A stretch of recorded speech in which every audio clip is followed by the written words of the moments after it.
Nandini music SK.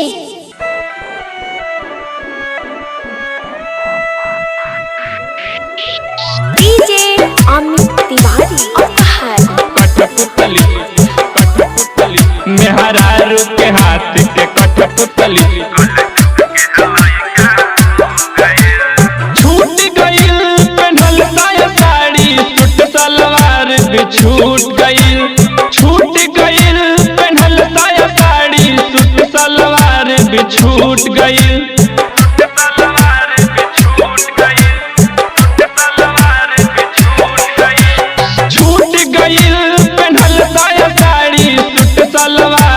छूट गई fashion के दौरान में देखो ठेहुना से कपड़ा ऊंच भई मेहरारू के हाथ के कठपुतली कल जुग के लइका हो गई।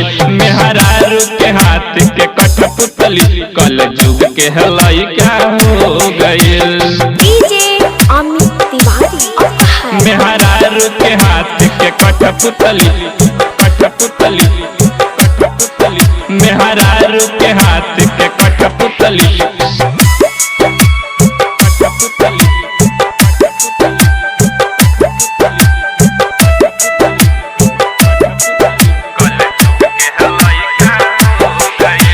माई बाप के बात न माने बात में हरिया के भल ही उ बेचत होई भाई घर में भरल हरिया के।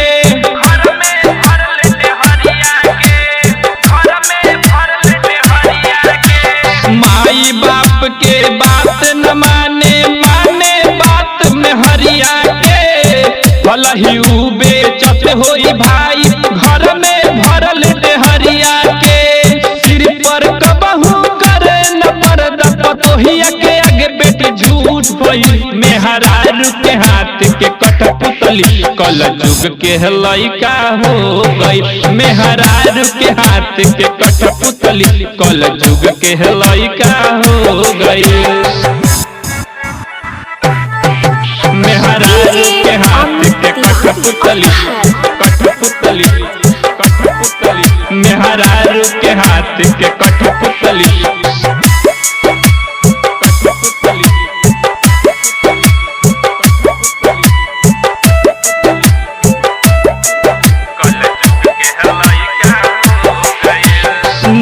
महीना कोखी में राखी दिहली कसहु जनम हो।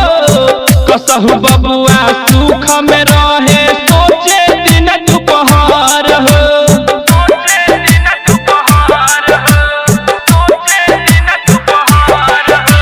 9 महीना कोखी में राखी दिहली कसहु जनम हो। कसहु बबुआ सुख में रहे सोचे दिन दुपहर हो। मिसरी जैसन मीठ मई के पोहली तीता हो गई। मेहरारू के हाथ के कठपुतली कल जुग के लइका हो गई। मेहरारू के हाथ के कठपुतली कल जुग के लइका हो गई। डीजे अमित तिवारी मेहरारू के हाथ के कठपुतली मेहरारू के हाथ के कठपुतली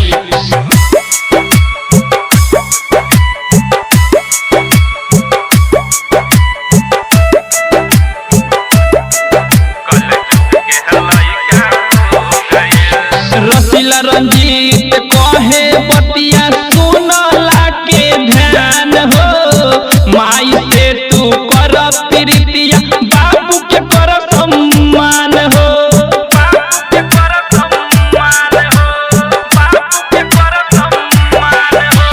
रसीला रंजीत कहे बतिया सुनला के ध्यान हो।